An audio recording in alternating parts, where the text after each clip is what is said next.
सोचिए government loan sanction कर रही है, बोरोवर हो सकता है state government, union territory government, local body, statutory corporation, public sector undertaking या कोई और एंटिटी। लेकिन सबसे पहला प्रिंसिपल क्या है? इस रूल का पार्ट 1 बोलता है कि loans ordinary normal rate of interest पर सैंक्शन होंगे जो गवर्नमेंट ने पर्टिकुलर कैटेगरी के लोनी के लिए प्रिस्क्राइब किया है। मतलब हर कैटेगरी का अपना इंटरेस्ट स्ट्रक्चर होता है और वही अप्लाई होगा। डिफॉल्ट पोजीशन ये है कि नॉर्मल रेट ही लगेगा, लेकिन कभी कभी सिचुएशन ऐसी हो सकती है जहां नॉर्मल रेट बोरोवर के लिए हाई माना जाए और कंसेशन जस्टिफाई हो।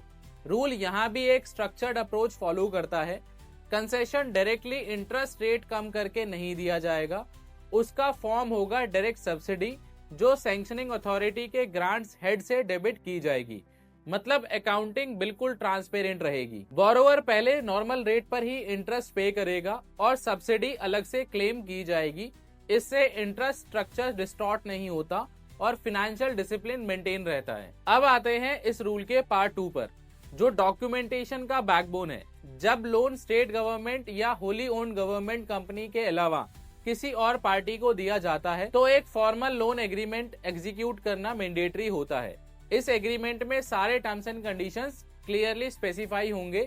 इंटरेस्ट, रीपेमेंट, ऑब्लिगेशन सब डॉक्यूमेंटेड होगा। और एक इम्पोर्टेंट क्लॉज हर एग्रीमेंट में कंपलसरी होगा।